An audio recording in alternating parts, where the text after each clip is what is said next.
Welcome to The Last Word, brought to you by Montgomery Bank. I'm David Jenkins, once again joined by Chris the Hambone Post. And Chris, Kony Ealy drafted in the second round. Speaking of Hambone, of course, yeah. Big Kony Ealy going in the NFL draft. That's awesome. Awesome. Second round. We kind of thought he'd go in first, but really, as we said at our last show, nobody really knew where he was going to end up. Second round, 60th overall. What do you think his prospects are for the Panthers? Well, of course, when we first heard the Panthers, you think they have two pretty good defensive linemen ends already. Mm-hmm.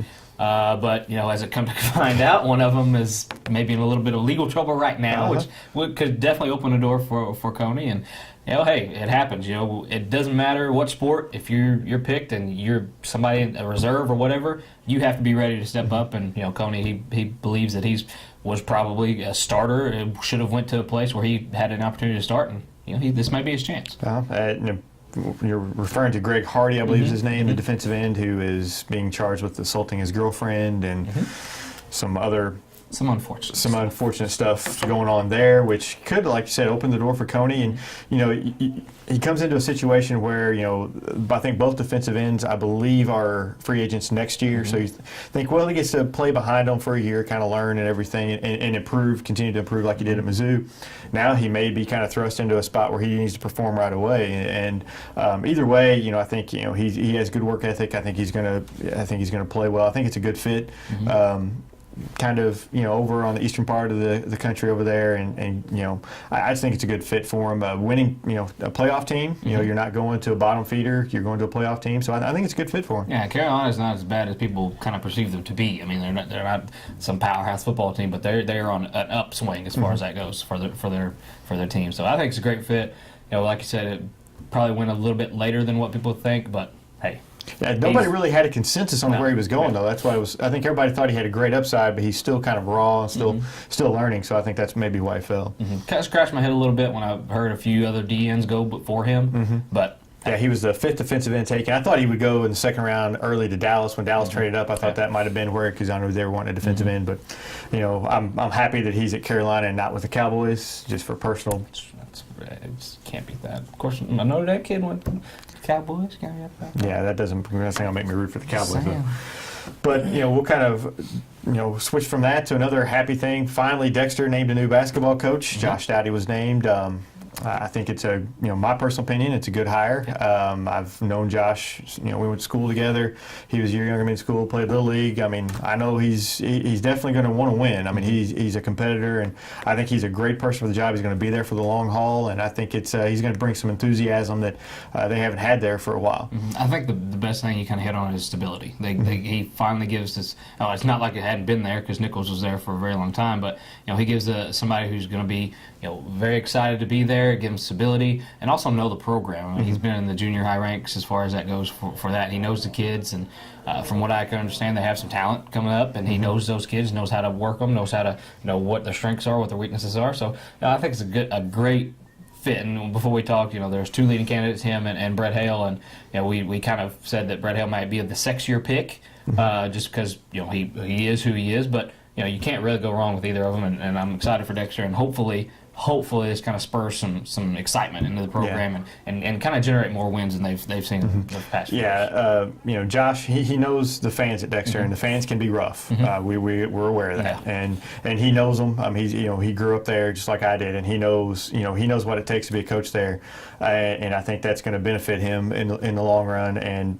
like you said, he knows the kids. There's some talent coming up. It's going to be tough for them to win a district title as long as they're in that same district. I mean, that's going to be pretty tough. Yeah. But county was a big thing in Dexter, and winning that, and just like I said, winning some more games. I think that's going to be right. And I think they immediately become competitive. I think he's going to get some of the kids out that maybe had decided they weren't going to play anymore. That's always a new coach is always able to come in and do that, and hopefully he can do that.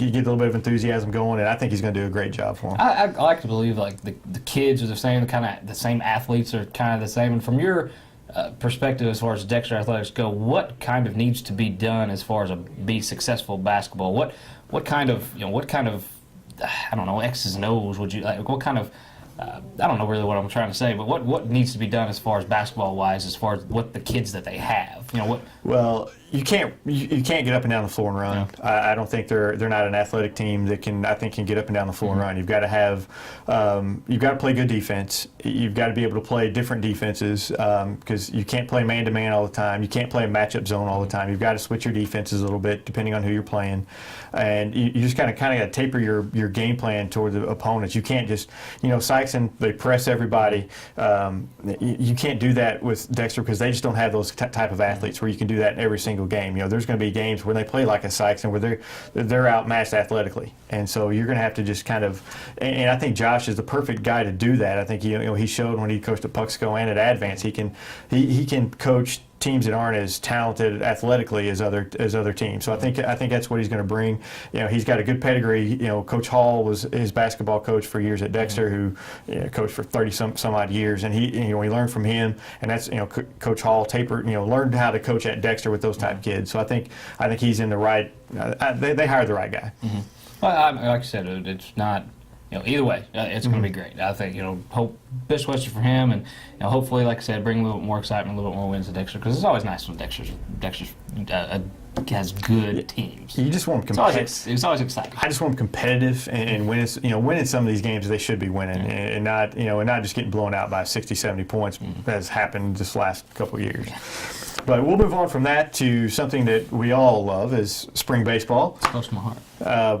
It's a great time of year, district baseball, which means district baseball or baseball is almost over. We're almost into summer baseball, which is fantastic.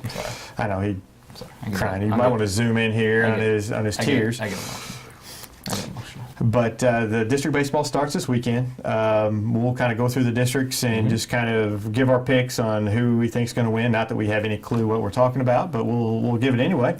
Great way to open a segment. Well, hey. It's rain and it just doesn't go. It's rain outside. It's just been nasty all week, and here we're going into spring baseball. It just doesn't fit. Yeah, well, it kind of does. It kind of does. And we'll start out with Class 4, District 1. It's going to be held at Sykeston. Notre Dame's the top seed, Kennett 2, Sykeston 3. The rest of them I don't think we really have to worry about. I think that's a 3-team race there. Who do you have? I got Notre Dame. They've proven time and time again that they can compete in the high pressures of district championships or whatever, and they just always seem to pull out those close games. It never fails. Sykeston had them for their second time in that conference tournament, and Notre Dame found a way to win. They tied it up in the 7th and won in the 8th. I mean, it's just they know how to do it. And last year they beat Sykeston in the 8th inning in the championship game when most thought that this was maybe Sykeston's year to kind of dethrone them, so to speak. So. But, just the pedigree that Notre Dame has in a district championship and that district, the stranglehold they have, that's not to say Kennett won't give them a very good fight, but I will say that Notre Dame will pull this one out. So you're discounting Sykeston altogether then? You're saying Kennett, Kennett, Notre Dame? I'm saying Kennett, Notre Dame in the final. I just don't think Sykeston I don't know, they're a good team when they want to be. It's just, you can never really count on them in those big games. I mean, that's not no knock. It's just they never really do perform in those big games. Who knows for Sykeston? I have it written down here. I have it written down right there. Who knows? They're a big question mark. They're 12-10. You don't know what team's going to show up. They've beaten Notre Dame. They can go in and roll through this whole thing, but you just don't know. They're playing at home. I think they're going to kind of find something within them, and they're going to get to that championship game. I think Notre Dame wins it. I really do. I think Notre Dame pulls it out, but if Notre Dame plays Kennett, I'm picking Kennett. Kennett's won 8 of their last 9, and I think if they get through Sykeston, then I think they're going to be ready to go. And they're not afraid of Notre Dame. I think they beat Notre Dame, but Notre Dame plays Sykeston. I think Notre Dame wins. So I've kind of got a either-or kind of pick there. If I had to have a gun to my head, I'm saying Notre Dame wins it. Yeah, well, that's a safe pick. They're number 2 in the state in Class 4. So I mean, you've got to kind of give them the respect. Like I said, because they're not, they don't really seem to let go of that district championship too often. So it's just one of those things, and not to completely discount Sykes. I mean, they have a chance, but like I said, they're so up in the air with what team's going to show up, and it's been like that all year. I think Sykeston somehow, some way pulls out the win against Kennett. I think they pull it out and they'll play Notre Dame. It just seems like it's always kind of a Sykeston Notre Dame championship. Whether it's basketball, it just always seems like that's the thing. Well, the way that Coach Sheeter talks is he'll have his pitching set up perfectly for a district championship game. But who knows? The thing with the rain is everybody else is going to have Very their set true. up perfectly too. Very so true. and Kennett's going to be able to throw. They can throw whoever they want. And Kennett, Notre Dame have extra round. They both have first round They bye. have first round Saxon's bye, got to so- throw 3. They'll start with Jacob Clark, I believe, on Saturday. Then next game, if they win, go with Gavin O'Brien. So- Championship, go Doug Steele. Right. So Kennett's won 8 of the last 9, and they're used to winning. They've got some good pitchers, so it's going to be tough to beat Kennett. I just somehow think Saxon pulls it out, but then Notre Dame will get them in the district. I think Notre Dame's or Saxon have to use everything to get that championship game. We'll speed ahead. Class 5, District 1 at Farmington. Seckman's number 1. Poplar Bluff 2, Farmington 3. Again, it's kind of a three-team deal there. I'm taking Seckman. They played a tough St. Louis schedule. I know Poplar Bluff's had a great year, but they've lost 3 of their last 7. I'm taking Seckman. Yeah, they haven't finished the year out very well, and you don't like that going to district championship. I'll go with Seckman as well. Do you even know Seckman? Sure. Favorite school. We'll come back closer to home. We'll go Class 1. We'll go Class 1, District 1 at Risco. Cooter has had a stranglehold on this district for almost 10 years now. I haven't lost the district since 2005. 2005. I think they lost to Orion then. I think, if I'm not mistaken, when Orion was in that district. Nothing's going to change. Cooter, even though Risco's won 7 of the last 8, I'm still taking Cooter. Cooter they've not had a great year, but they beat Risco 5-1 early in the year. How can you? You can't go against them. Yeah, 9-time district, 8-time, whatever. I can't do the math that quick in my head. Whatever district championship, year in year out, Cooter.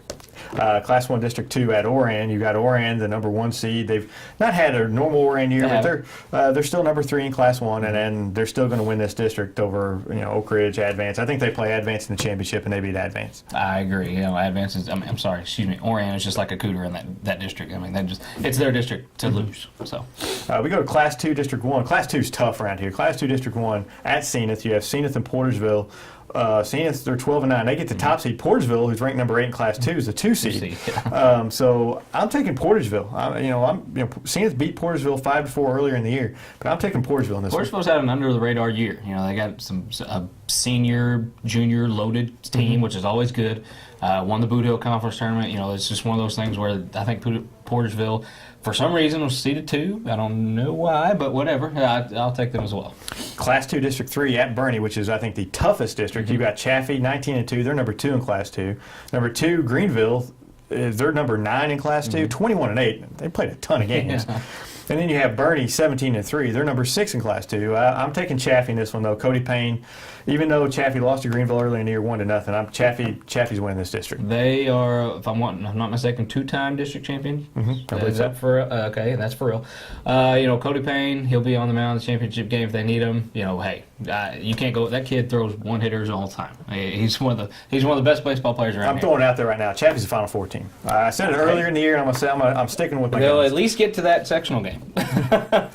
Class 3 District 1 at Malden. You got number 1 Malden, number 2 New Madrid. New Madrid just beat Malden 3-0 Friday night. I'm taking New Madrid to win this district, their second straight district title. I'm gonna go Malden. New Madrid's a little young. He doesn't know what he's talking about. I'm going New Madrid, Malden. don't even listen to him. I'm going Malden. Sorry. That's just a gut feeling.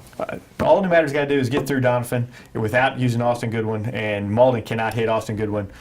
Hey, New Madrid wins that district championship. My fan inside me says, I hope New Madrid wins, but my gut says I think Malton's going to win. Got to have some faith. Just don't have that much Gotta pitching. have some faith They have in Austin you. Godwin, who's a great pitcher. He is one of the best pitchers around. But you gotta He's get to under him. the radar. You got to get to him first. Got to get to him. But if You he's got not to get through pitching, Donovan to get so you can Exactly. use him. Exactly. And unless maybe they use him in the semifinals to get to the championship, and then who knows? But anyway, Class 3 District 2 at Charleston. Scott City is the 1 seed, Woodland the 2, Clearwater the 3. I'm taking Clearwater just because I don't know a thing about any of them. You don't know. No, I don't. I don't know. None of them have great records. 13-11. Woodland's 12-5. Play some games.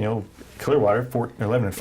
Yeah, Play some games. Greenville 21-8. Greenville's got 30 games, and How Clearwater's played 15. The weather has not been cooperative. They're like whatsoever. 5 How do you minutes play from each other. 29 games this year. They're 5 minutes from each Yeah. other. And Greenville's played 30. Clearwater 15. God, Clearwater just. Oh, maybe they're saving their pitching for the districts. I don't know. It's that sly thinking that makes me think Clearwater's going to win this district. Yeah, They don't know anything about them. Nobody knows anything about them. Yeah, 15 games under the belt. Yeah, 15. nobody They're ready to knows go. that. All right. Well, we will be back next week. We'll talk about who won the districts and some playoff baseball. And hopefully we can get these games in and it stops raining. So Also, this weekend, tons of stuff going on. Oh, yeah, we have Track, golf, track meets and soccer's district starting. Just tons of stuff going on this weekend. So we'll try to get as much stuff as we can of that in next week. And so we will see you next week on The Last Word.